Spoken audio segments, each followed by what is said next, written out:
السلام علیکم ورحمۃ اللہ وبرکاتہ۔ معزز ناظرین، امید ہے آپ سب خیریت سے ہوں گے۔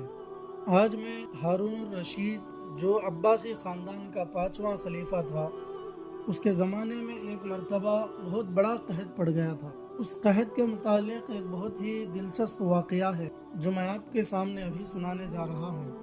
واقعہ سنانے سے پہلے آپ سے گزارش ہے کہ ویڈیو کو لائک کریں اور اس واقعے کو آخر تک پورا سنیں۔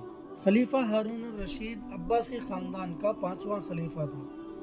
عباسیوں نے طویل عرصے تک اسلامی دنیا پر حکومت کی، لیکن ان میں سے شہرت صرف ہارون الرشید کو نصیب ہوئی۔ ہارون الرشید کے دور میں ایک بار بہت بڑا قحط پڑ گیا۔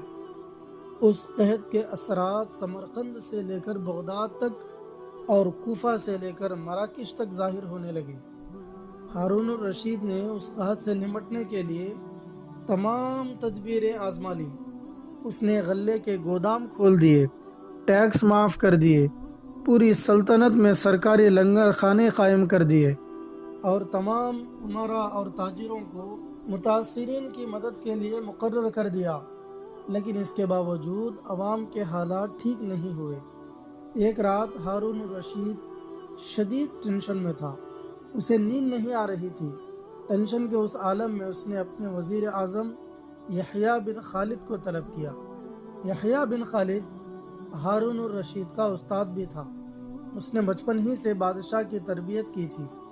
ہارون الرشید نے یحییٰ خالد سے کہا، استاد محترم، آپ مجھے کوئی ایسی کہانی، کوئی ایسی داستان سنائیں جسے سن کر مجھے قرار آ جائے۔ یحییٰ بن خالد مسکرایا اور عرض کیا، بادشاہ سلامت، میں نے اللہ کے کسی نبی کی حیات طیبہ میں ایک داستان پڑھی تھی۔ یہ داستان مقدر، قسمت اور اللہ کی رضا کی سب سے بڑی اور شاندار تشریح ہے۔ اگر آپ اجازت دیں تو میں وہ داستان آپ کے سامنے دہرا دوں۔ بادشاہ نے بے چینی سے کہا، یا استاد، فوراً فرمائیے، میری جان حلق میں اٹک رہی ہے۔ یحییٰ خالد نے عرض کیا، کسی جنگل میں ایک بندریا سفر کے لیے روانہ ہونے لگی۔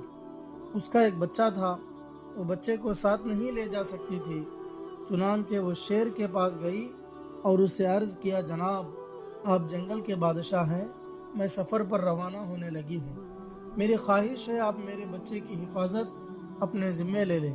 شیر نے حامی بھر لی۔ بندریا نے اپنا بچہ شیر کے حوالے کر دیا۔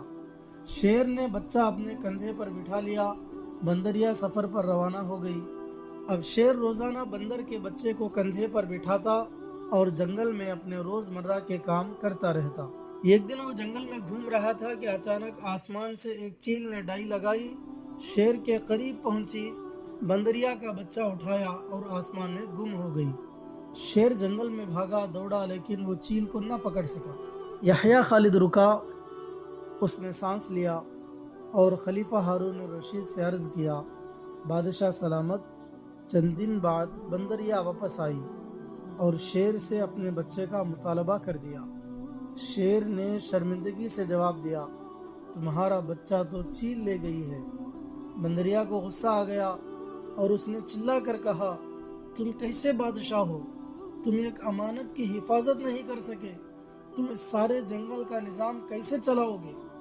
شیر نے افسوس سے سر ہلایا اور بولا، میں زمین کا بادشاہ ہوں، اگر زمین سے کوئی آفت تمہارے بچے کی طرف بڑھتی تو میں اسے روک لیتا، لیکن یہ آفت آسمان سے اتری تھی اور آسمان کی آفتیں صرف اور صرف آسمان والا ہی روک سکتا ہے۔ یہ کہانی سنانے کے بعد یحییٰ بن خالد نے ہارون الرشید سے عرض کیا، بادشاہ سلامت، قحط کی یہ آفت بھی اگر زمین سے نکلی ہوتی تو آپ اسے روک لیتے، یہ آسمان کا عذاب ہے، اسے صرف اللہ تعالی ہی روک سکتا ہے، چنانچہ آپ اسے رکوانے کے لیے بادشاہ نہ بنے، فقیر بنے، یہ آفت رک جائے گی۔ دنیا میں آفتیں دو قسم کی ہوتی ہیں، آسمانی مصیبتیں اور زمینی آفتیں۔ آسمانی آفت سے بچنے کے لیے اللہ تعالیٰ کا راضی ہونا ضروری ہوتا ہے، جبکہ زمینی آفت سے بچاؤ کے لیے انسانوں کا متحد ہونا، وسائل کا بھرپور استعمال اور حکمرانوں کا اخلاص درکار ہوتا ہے۔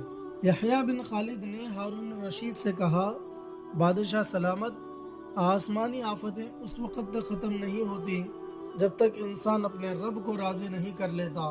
آپ اس آفت کا مقابلہ بادشاہ بن کر نہیں کر سکیں گے، چنانچہ آپ فقیر بن جائیے، اللہ کے حضور گر جائیے، اس سے توبہ کیجئے، اس سے مدد مانگیے۔